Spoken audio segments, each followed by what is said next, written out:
Welcome back, everybody. You know our next guest for her easy and delicious vegan recipes. And now she is back with a brand new batch in her latest cookbook, Hot for Food All Day. Please join me in welcoming Lauren Toyota all the way from sunny, warm Los Angeles. Welcome back, Lauren. Hi, nice to be here. Thanks for having me. We are so excited, Lauren, and we're not going to mess around today. You're going to dive right into showing us some of your hearty vegan meals. And we're starting with, and I love this, Sloppy Joe zucchini boats. We love sloppy joes on a Kaiser, but that's like the usual presentation. So I wanted to incorporate more vegetables, make it a little lighter. So we're doing it in a zucchini boat. So all you do is you take some large zucchinis, you cut them in half, and you scoop out the flesh. So I've already done that just to make it easy today. Then you just want to brush them with a little bit of olive oil on the inside and on the outside and place them on a baking sheet and have those ready to go. And then we're heating up my pan here, and we're going to saute some diced onions and diced green bell peppers. Ah, it's a good sound. Yeah. I know. I was like, that better work. So you'll saute these until they're soft and fragrant, kind of getting softer and cooked through. That's about 3 minutes. But we're going to speed through just a little bit. So we want to build flavor here, right, in our sloppy joe mix. After a few minutes, you'll add some minced garlic, as well as I'm using coconut sugar, but you could use brown sugar. You could also use maple syrup. You just need a little bit of sweetness to counteract the acidity of the tomatoes. Okay. Interesting. I'm adding a little bit of tamari. You could also use soy sauce. Same kind of thing. Tamari is just like Japanese soy sauce. It's what's in my pantry. You'll also find gluten-free tamari if you're gluten-free. This is vegan flavored, or what's called like no beef flavored bouillon base. So you know like what you make stocks with, like a bouillon cube or a bouillon base. This comes in a jar. It stays in your fridge forever. It's an amazing flavor enhancer because it's a very concentrated flavor. And so I'm adding this. Now, if you can't find the beef flavored vegetarian kind, you could also just use like a mushroom bouillon or a vegetable bouillon. It would do the same thing. And then our spices are onion powder, chili powder, smoked paprika, and salt and pepper. So that the chili powder, again, is like the sloppy joe essence, the smokiness, which you would normally get from a ground meat. Is there a lazy version of this? Mel's already tired. Yes. I'm already looking at the shortcuts. Yes, the shortcut would be skip the zucchini, do what I'm doing here, which really comes together in about 20 minutes in the pan. And we're going to add the vegan ground beef. Okay, so this is a product you can buy in the grocery store. There's multiple different brands of this. It's just what I call a veggie ground round. It's very meaty. You're really not compromising on anything. Yeah. The easy version is you would just make this as I'm doing and leave it in the cast iron. Top it with the cheese and breadcrumbs like we're going to do with the zucchini boats, but then throw this in the oven just to get it broiled and melty. And then you can have a sloppy joe dip and have like garlic bread crostini or something like that. Yeah. Yes. Eat it on a sandwich if you wanted to as well.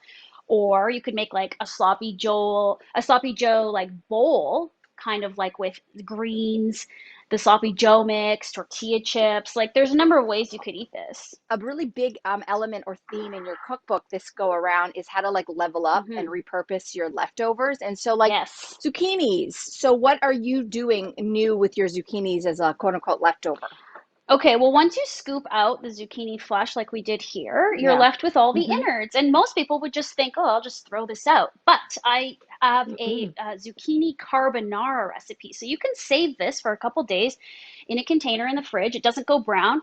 And you'll saute this up with garlic and then a little bit of other seasonings, as well as some pickle brine. So like literally the juice in a pickle jar. You'll blend that all together and you'll make a cream sauce for a carbonara. So carbonara is traditionally made with eggs, right? But as a plant-based person or a vegan person, you're not eating eggs. So I'm kind of like recreating the idea or the essence of carbonara with a light cream sauce.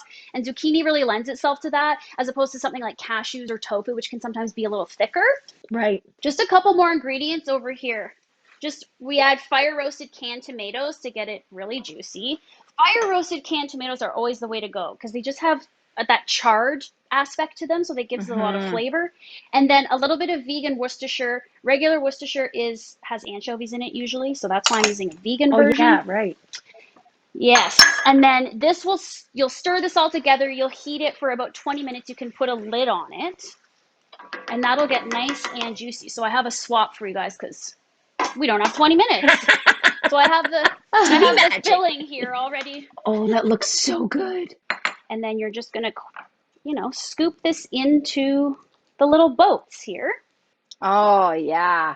We top it with some vegan cheese shreds. Again, these are available at all the mainstream grocery stores. And I just did a mix of mozzarella and cheddar, but you could do whatever you like. And I like to put some breadcrumbs as well to give it a crunch. Yeah. And then you bake it for about 30, 35 minutes. You can even broil it just at the end on the top to get it nice and crispy. And ta-da. That's really great. I'm not vegan, but I've been pescatarian since I was 16. And then recently, I discovered that my body and dairy don't actually get along very well. And so I have been dairy free since August. And so I've been experimenting particularly with sauces because that's where I find like you can get a great sauce and turn anything from ordinary to extraordinary. So the cashew based sort of cream sauces that's replacing some of that dairy feel that I am missing and taste is great. But I want to start to shake things up, and I'm feeling like a little confident to spread my vegan sauce wings a little bit. So I need something to shake things up. So what's the new thing that I should try in sauces? Well, I would suggest my cover recipe, which is a Ragu Bolognese. Everyone needs a good Bolognese recipe in their back pocket.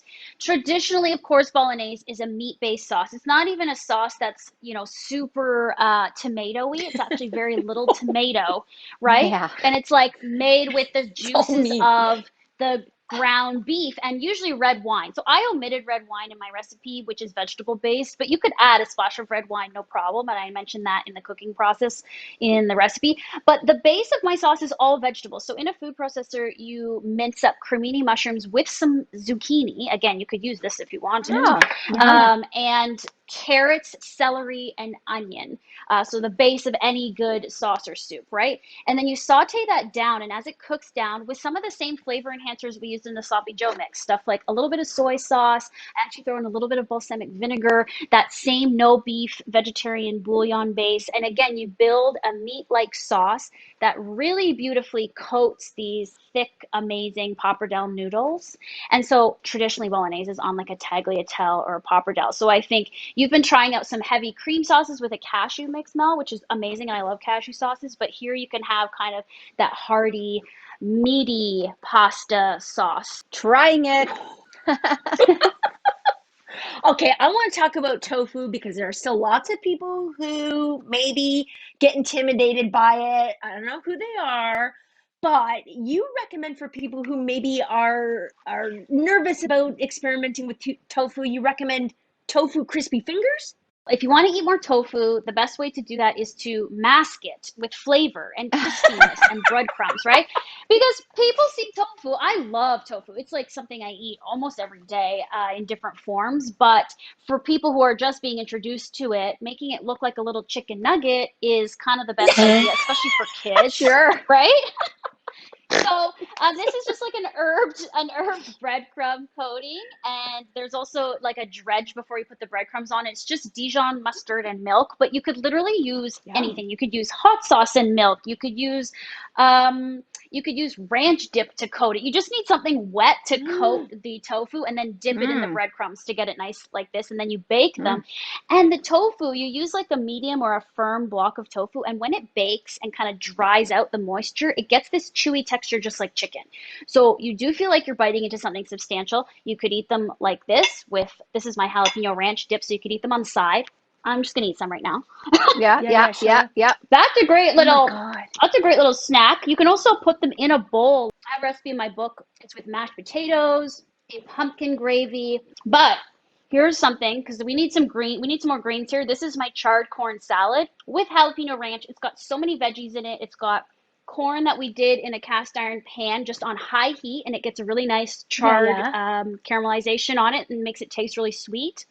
I just cut the chunks in half. Avocado, tomatoes, radishes, cabbage, arugula, some fresh herbs like dill and mint. And that's a super hearty salad. Lauren, thank you so much for these amazing recipes. I think a lot of people are going to be trying these out, maybe even for the first time, delving into vegan Yeah. recipes. So thank you so, so much. And we are going to put all of these online. So please go check out all our social media handles at the Social CTV. Hey, listen, if you're watching right now and you're like, I need to get my hands on that recipe book, great news for you. We are giving away copies right now. So if you go to our Twitter page, again, at Social CTV. You can enter there. So good luck, everybody. And it is called Hot for Food All Day, available now. We'll be back right after this.